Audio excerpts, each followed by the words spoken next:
En notre modeste qualité de chef de canton de Negedi, sous-préfet du Bayuta, mais en accord avec les illustres cadres de TI, l'honneur me croit d'animer cet entretien. Entretien relatif à la paix, à la cohésion sociale, au vivre ensemble, mais surtout pour les élections apaisées qui arrivent demain. C'est pour ça que je suis.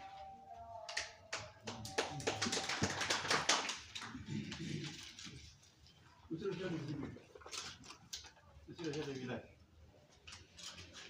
monsieur le terre est là, monsieur le terre, il n'est pas là. Monsieur le chef de communauté, monsieur le religieux, les évangéliques qui sont là. Oui. Les Balkanyos. Digne de ce cadre. Pardonnez, on ne va plus. Hein. Je suis caissier Ouragan Pierre. Quand le carton parle, tout le monde. Aïe, aïe, ça va aller. Je m'appelle caissier Ouragan Pierre. Mais celui qui m'a vu hier là, quelquefois ne connaît si il attend ce nom. Parce que celui qui m'a vu hier, il me connaît sous le nom de Wenge Lavani, d'IPZ. Grand footballeur. Voilà. Je lui ai voulu donc que nous soyons sur le canton. Et comme toujours on est avec vous, qu'on vient vous entretenir quand il est pris de discuter comme ça. Et c'est pour ça que nous sommes là. Honorable auditoire, avant tout propos, il nous soit permis de remercier ceux qui ont rendu possible cette rencontre. Allô? Allô?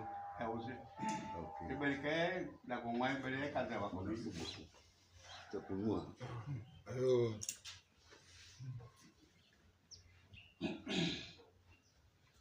Voilà. Il ne pouvait en faire que question pour nous, c'est-à-dire pour moi, de nous dérober à jouer notre partition, à prendre notre place au lancement de cette expérience sociale. C'est un rencontre relatif à la paix. Car au-delà de la question scientifique, je suis moi-même de Negedi. Même si je ne suis pas de Teiri, mais je suis de Negedi. Donc s'il y a un problème à Teiri, c'est mon problème aussi.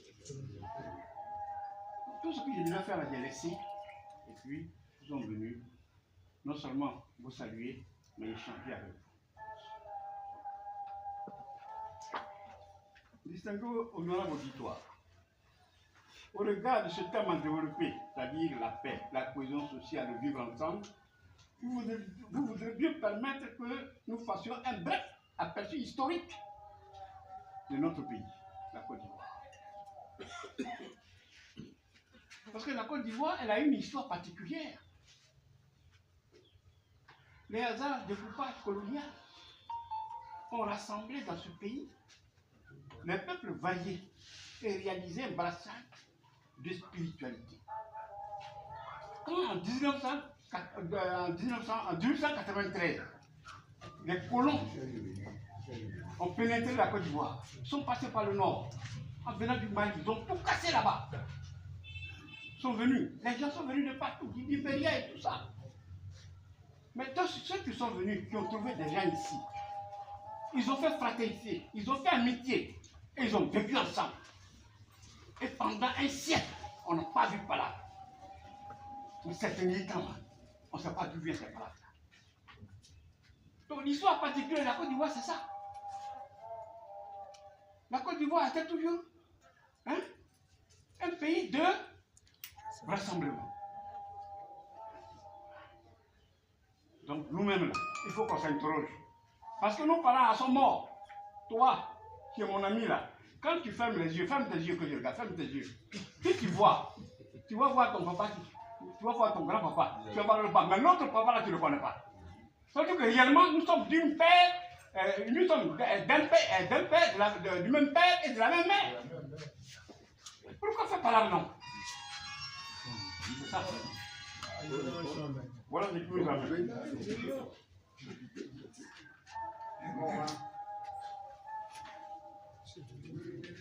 Mais depuis un certain temps, comme je le disais tout à l'heure, ça a ouvert un cycle de violence.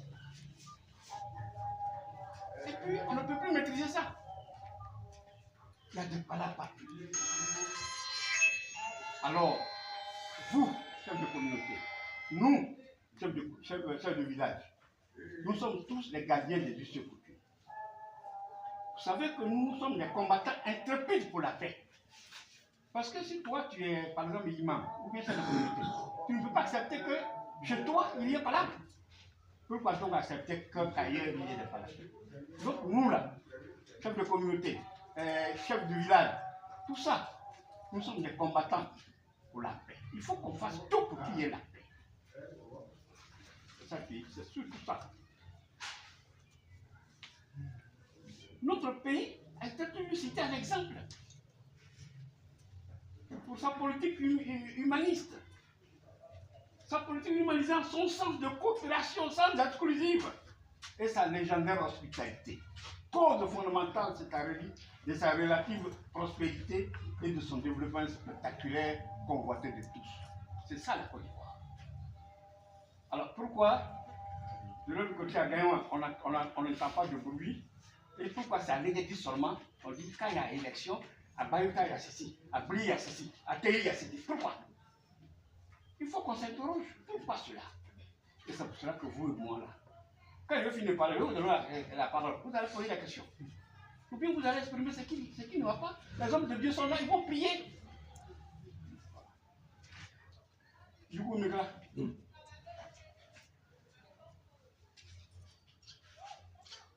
le conflit interethnique, c'est-à-dire, on dit Baoulé, Bété, c'est ça qu'on appelle conflit interethnique. On dit Gura, Bété, c'est ça interethnique.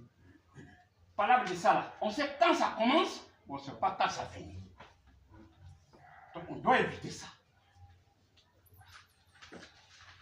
On doit éviter ça.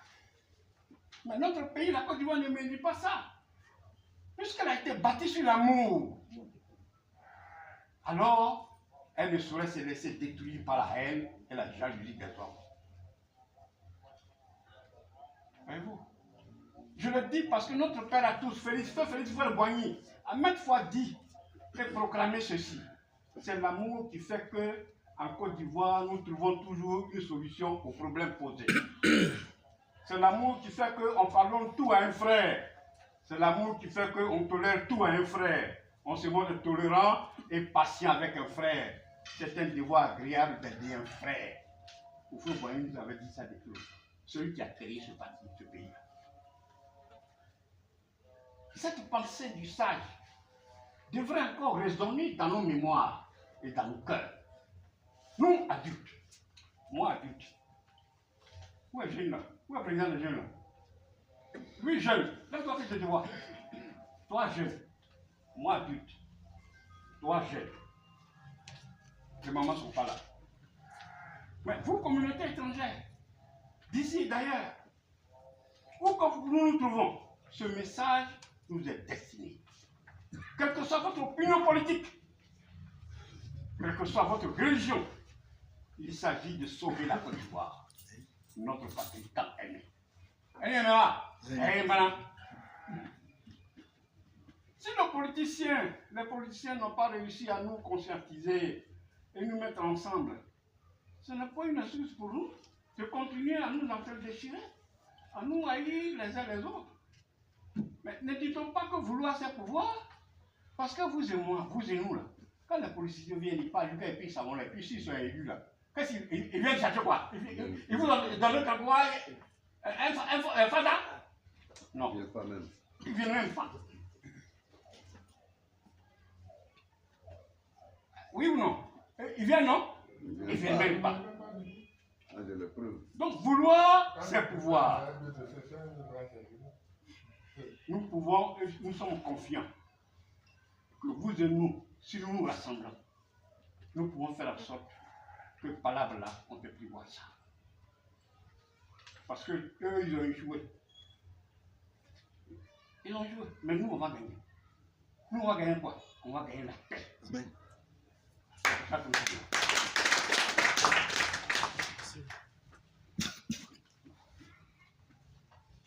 Nous combattons de la paix, de la cohésion sociale, préservant les conflits. Lèvons-nous et faisons bloc. Mon ami. Mon ami. Oh, attends. Le petit compagne là.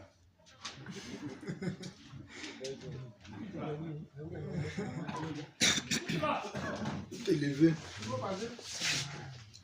Mon ami, ça et moi, lèvons-nous et puis faisons bloc autour de la paix.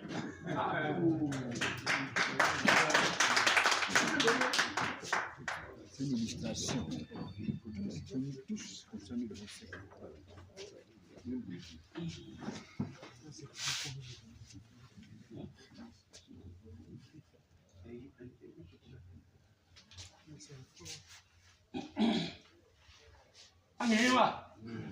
Voilà. Elle n'est que quand la cause pourquoi j'ai dit là où je vais arrêter, je vais arriver là. C'est bien. Hein?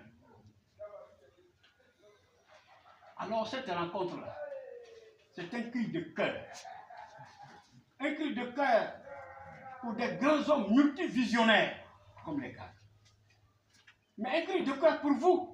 Parce que vous, si vous n'avez pas envie de tendre vers la paix, vous ne serez pas venus à cette rencontre. Jamais. Donc vous aussi, vous êtes des hommes multivisionnaires. Parce que on est fatigué. Nous sommes fatigués, je regarde à gauche, alors que l'autre regarde, mais ça va, on est fatigué de ça.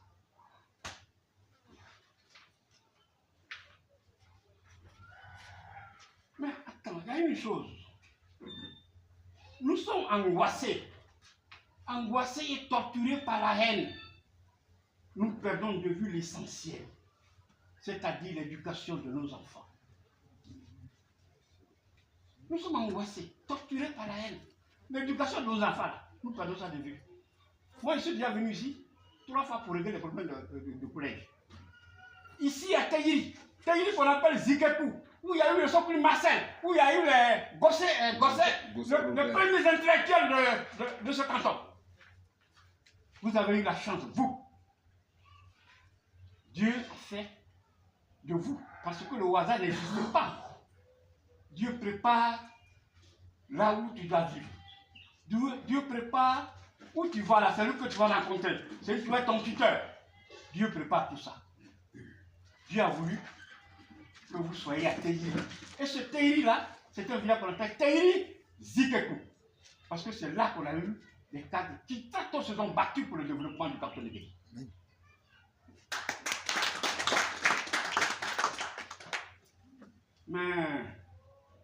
Mais, il y a un adage africain qui dit, pour être heureux, il ne faut pas signer un pacte avec le diable.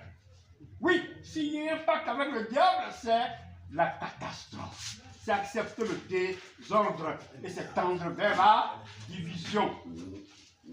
Cependant, le chemin de la suffisance, c'est faire preuve de l'attitude mentale positive. C'est pas ça? C'est faire preuve de l'attitude mentale positive. C'est-à-dire s'ouvrir à ses frères, s'ouvrir à ses amis, s'ouvrir à ses bienfaiteurs. Et voilà le chemin de la prospérité s'ouvre à vous. Le chemin du bonheur. Mais si tu... Moi, je n'étais pas là. Mes collègues chefs sont venus. Tu as payé à manger, ils ont mangé. C'est pas mon nom ça. C'est pas la voix de Dieu qui a cherché ça. Et puis moi je vais venir, je ne vais pas te saluer. Est-ce que Dieu va me saluer moi? Donc, le chemin de la prospérité, c'est ça. Il ne faut pas signer le pacte avec le diable. Le constat est clair, on dit bien. Très clair. Ici, dans ce canton, nous sommes les hommes heureux. Nous sommes les hommes heureux. Comment et pourquoi? Parce que chacun a un tuteur. Tu n'as pas un tuteur? Comment il s'appelle? Hein? T'as vu? Chacun a un tuteur. Chacun a un toit. Chacun vit sa vie comme cela lui plaît. Comme cela lui plaît. D'où vient donc cette rancune? Cette haine? Pourquoi vouloir détruire la vie de celui que tu as reçu chez toi. Pourquoi détruire la vie de celui qui t'a accueilli? La vie du protégé, la vie de l'ami. Alors qu'une amitié ne vaut que par le sens que le contractant met à cette amitié. Mes chers frères et sœurs, faisons preuve de dépassement et de compréhension. Aimons-nous les uns les autres. Ayons confiance en nous et en autrui. C'est une condition indispensable pour une vie normale en société. Conservons une attitude positive, sereine, aimable à l'égard de nos semblables. Assignons un but objectif à notre vie. Ayons une idée centrale qui crée de l'ordre en nous et qui crée également une base d'opération utile à nous. Un foyer de rayonnement pour que nous ne soyons pas dominés par des idées d'importance secondaire. Ça, c'est important. Quand on rentre chez nous, là, on doit réfléchir pour le bonheur de là où on est. Mais il ne faut pas réfléchir pour soi et être contre les autres. C'est pas possible. Mes chers frères, tournons le dos. Tournons donc le dos à tout esprit de division. Vivons ce moment qui nous appartient. Car c'est aujourd'hui que nous devons être heureux et contents de ce que nous avons, nos relations intimes à caractère fraternel. Aujourd'hui, regarde, tu dis, voilà ton tuteur. Voilà, il y a amitié avec toi et moi. C'est un autre monde qui va se créer et qui se crée actuellement. Regarde, je suis jovial. Mais pourquoi tout le monde ne fait pas comme ça? Et puis, je ne suis pas là. Ingléma, attends. Elle est Ingléma.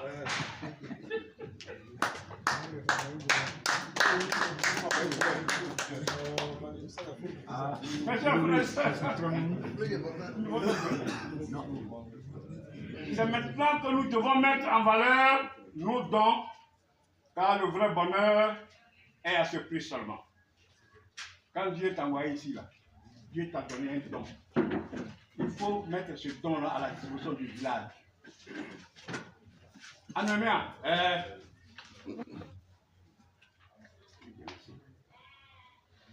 nous voudrions vous dire merci pour avoir pris de votre temps précieux, venir écouter, mais surtout nous écouter, et prendre l'engagement de faire la paix. Parce que quand il vous a dit, on va faire une réunion de paix, c'est pas ça? Vous êtes venus, vous m'avez écouté. C'est l'engagement que vous prenez comme ça. Donc, l'engagement de la paix. Cela semble être une communion des cœurs qui entre dans notre sommeil de tous les jours, c'est-à-dire la recherche de la paix à TI. La recherche de la paix à TI. Cette union qui appelle à la construction d'un Negedi nouveau. Cette paix appelle à la construction d'un Negedi nouveau, porteur de valeurs en rapport avec l'attente des liens nouvelles de développement de TI. À nous tous, dignes et illustres filles et fils, d'ici d'ailleurs, soyons devenus des baptisants de la paix, la cohésion sociale, le vivre ensemble. Hier, je dis bien hier, tous nous avions répondu à l'appel de la nation en nous mobilisant massivement pour soutenir notre équipe nationale, les éléphants, pour une victoire éclatante, Coupe d'Afrique des Nations. Aujourd'hui, nous sommes tous là, présents. Engageons-nous comme hier dans la bataille pour la paix, la bataille pour la cohésion sociale, la bataille pour l'élection apaisée de l'année 2025. Notre engagement dans la lutte loyale ouvrira beaucoup de bonnes choses sur la vie du catholique.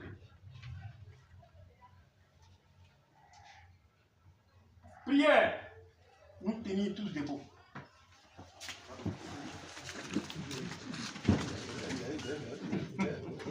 Prière, nous tenir tous debout. Prenons la main dans la main. D'accord, aïe aïe aïe. La main dans la main. Honorable chef de communauté, chef de village, digne élu ce cadre. Monsieur le président de Jeunes, il est là, le président de Jeunes est là. Le président de France n'est pas là. Nous affirmons tous ici, haut et fort, que la paix est retrouvée. Amen. On applaudit pour ça d'abord. Donnez-vous la main encore. Alors, baptisons donc un canton fort, grand et prospère, tous sans exception, à quelque niveau de responsabilité que ce soit, sentons le poids de la valeur de cet appel, la paix retrouvée, et conformons-nous, mais surtout notre mentalité, par le civisme et la morale, pour une Côte d'Ivoire prospère. Enfin, rappelons-nous ce cas de conscience. Fiers Ivoiriens, le pays nous appelle. Si nous avons la paix à amener la liberté, notre devoir sera d'être un modèle de l'espérance et de promise à l'humanité. À vous, hey!